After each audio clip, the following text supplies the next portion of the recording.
Cokie Roberts passed away today in Washington. She was a pioneering journalist and political commentator known to millions over the years. Cokie Roberts' career spanned more than 40 years, taking her from the U.S. Capitol. Both parties think they can use concern about drugs to play to their own particular strengths. To the floors of national political conventions. We've seen an awful lot of years of the women. This one could be different. The economy is so bad, and that is something that women care about a great deal. She was born Mary Martha Corinne Morrison Claiborne Boggs in New Orleans, and early on picked up the nickname Cokie. It was a political family. Her father, Hale Boggs, a Democratic congressman from Louisiana, became the U.S. House Majority Leader, and her mother, Lindy, who succeeded her husband in office after he died in a plane crash in Alaska. The young Cokie Boggs graduated from Wellesley College in 1964 with a degree in political science. 2 years later, she married journalist Stephen Roberts, and the couple went on to have 2 children. After getting her start in local news and then at CBS, Roberts joined NPR in 1978 when it was still an upstart. She became the congressional correspondent, a job she held for 10 years. She later became NPR's senior news analyst and commentator. She also served as a congressional correspondent and frequent contributor to the MacNeil-Lehrer NewsHour, our predecessor. That included her award-winning coverage of the Iran-Contra affair in the 1980s. The contradictions in the Iran-Contra testimony continue, with each witness giving more glimpses of life behind the closed doors of the government, including the locked doors of the CIA. In 1988, Roberts joined ABC News as a political commentator for This Week with David Brinkley. She would eventually co-anchor ABC's This Week alongside Sam Donaldson from 1996 to 2002. That's all for us this Sunday. Until next week. Over the years, she chronicled the week's political news as ABC's chief congressional analyst and was a regular fixture on the network's roundtables. In front of the cameras, her work was marked by tenacious reporting and sharp analysis, matched by an equally sharp wit. The truth is the president is a lame duck. The 22nd Amendment is a terrible idea. Term limits always create lame duckhood.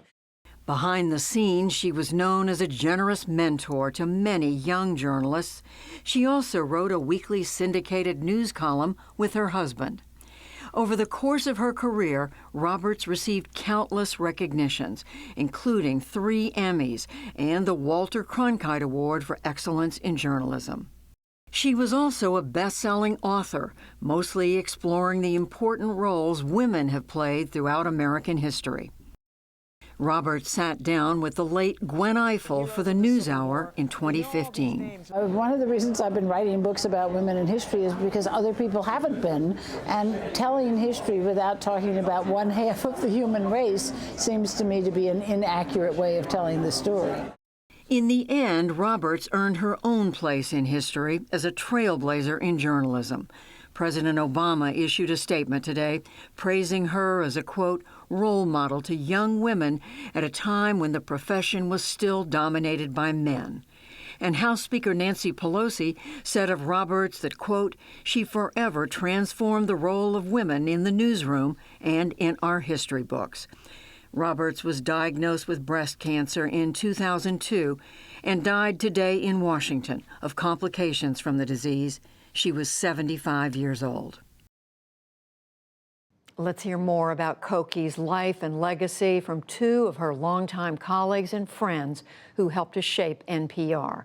Nina Totenberg is legal affairs correspondent at NPR, and Linda Wertheimer is senior national correspondent. They, along with Cokie, are often referred to as the founding mothers of National Public Radio. And welcome to both of you, to Nina and to you, Linda. You know, I knew Cokie and admired her so much, but to the rest of us, the 3 of you were inseparable. I'm so sorry for your loss, Nina. Well, I guess we've had a little longer to get used to it than other people, but it's a terrible loss for everybody. My phone, my email. They're all bursting with tears. Some pretty hard-bitten female reporters called me this morning, just bawling on the phone. It's a terrible loss for those of us who loved her and knew her for a long time and knew what she meant to journalism and to women. And Linda, what are you thinking about today? Are you thinking back to those early days when it was the three of you? Yes, it was an interesting time. I mean, Cokie and I worked together on the Hill during peacetime and together on a campaign when we were on, catching the bus, riding the planes. I stayed on the plane pretty much, and she stayed on the ground talking to voters. And she did some of her best work talking to voters. She, she carried that out to making those polls come alive, all that kind of thing. I think she was very, very good at that. But mainly the thing that I'm remembering today is that getting out on that campaign, talking to people, working together, filing our pieces together, it was really fun, just so much fun.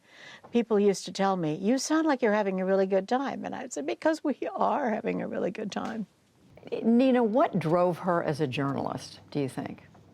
One of my colleagues said to me today that he thought it was fitting that she died on Constitution Day.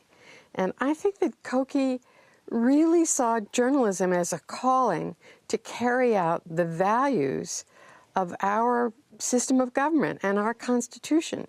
And she wrote books about it and about the role of women, even when we didn't have the vote, in actually playing a role in the Constitution. So I think that's what drove her. But as she often said, male historians make it boring. Women know that gossip is history, and it can be fun to learn about what's happened and to know what's going on behind the scenes. And it tells you something about history, and I think that drove her too. She also came from a political family. Cokie's father was in the House leadership, and after he died, her mother ran for his seat and became one of the leaders in the Democratic Party in the Congress. And then after she left the Congress, she was an ambassador to, of all places, the Vatican. But that immersion in politics that Cokie had, it informed everything that she did. And the thing that I always loved about her was how much she liked politics. She even liked the sort of down and dirty aspects of it. She enjoyed the rough and tumble politics. She was never prissy about it, never saying, I could never vote for somebody. She loved it. And I think that would have driven her too. Just the notion that she had all of this knowledge and all of these extremely good instincts about politics, she should put them to a good use. Linda said today on the air that Cokie knew all the little old men in the Congress, and she knew the waiters in the cafeteria. She knew how to find out everything. She liked politicians too. She didn't just like politics; she liked the people who practice politics. That's true. Yes, it is. And she didn't think, she said, there are high crimes and misdemeanors, the kind that inflict great grievous damage on the country, and then there are the little bitty sort of crappy bribery scandals that she thought were not pleasant, but not the be-all and end-all. Linda, what do you think she loved about public media? She obviously also worked in commercial media, but what was it about NPR, about public media, that attracted her, do you think? Well, I think among other things, it was that it was a very open and diverse staff. We have a lot of women at NPR, a lot of people of color work here. It was not impossible to get a job here if you were a woman.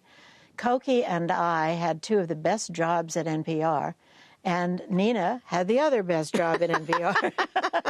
And I don't know what we would have had to do if we had gone to work for a television network or gone to work for a massive daily newspaper of the kind we don't have too many of anymore.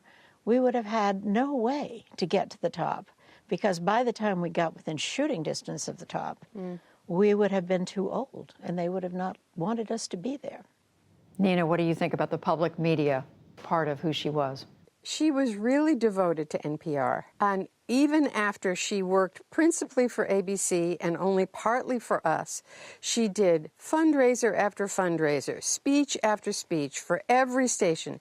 She did way more than I did for National Public Radio, and she played a very important role in securing a new president for NPR who was up to the task at a time when we desperately needed that about 5 or 6 years ago.